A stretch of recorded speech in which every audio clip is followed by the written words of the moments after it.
नमस्कार, मी सुगंधा आणि आपण पाहतात माझे YouTube channel Sugandha girl talks. माझ्या चॅनलमध्ये आपणा सर्वांचं हार्दिक स्वागत आहे. मित्र, आपला भारत देश एक लोकशाही प्रधान देश आहे.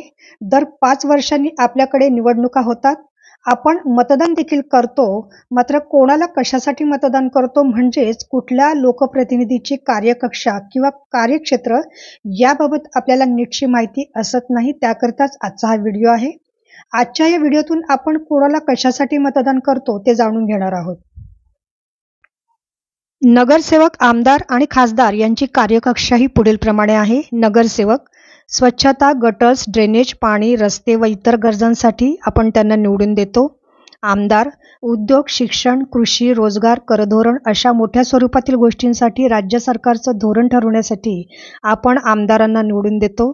खासदार देशपातळीवर राष्ट्रीय सुरक्षा, आंतरराष्ट्रीय व्यापार, मागासलेल्या वर्गांचा विकास, भ्रष्टाचार व महागाईला आळा, उद्योग, शिक्षण, कृषीला चालना, स्थानिक कामांसाठी विकास निधी व तरुणांसाठी रोजगार निर्मिती अशा पद्धतीने काम करण्यासाठी देशाच्या प्रगतीचं धोरण ठरवण्यासाठी आपण खासदारांना निवडून देतो. मित्र, इथे एक लक्षात घ्या, जर तुम्हाला कुठल्याच उमेदवाराला मतदान करायचं नसेल तर तुम्ही नोटा म्हणजेच नन ऑफ दी अबो हे बटन दाबा.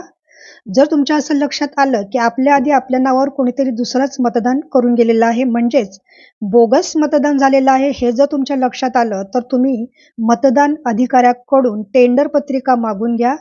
या टेंडर पत्रिकेद्वारे मतदान करा.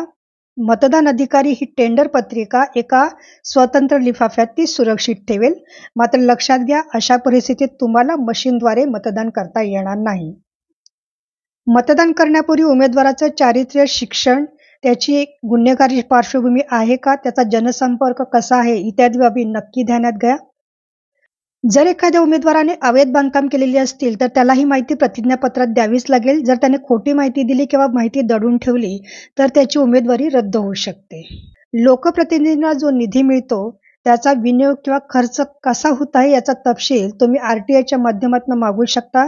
त्यासाठी वानगी दाखल पुढे मी एक उदाहरण देत आहे. तसेच एक प्रश्नावली देत आहे. या प्रश्नावलीच्या आधारे तुम्ही त्या उमेदवाराचं मूल्यमापन नक्की करू शकता. ही माहिती तुम्हाला कशी वाटली? आवडली असेल तर लाईक करा, कॉमेंट करा, शेअर करा आणि असेच नवनवीन व्हिडिओ तुमच्यापर्यंत आणण्यासाठी माझ्या चॅनेलला सबस्क्राईब करा आणि बेल आयकॉनवर क्लिक करायला मात्र विसरू नका. पुन्हा भेटूया नवीन विषय घेऊन नवीन व्हिडिओ. तोपर्यंत धन्यवाद.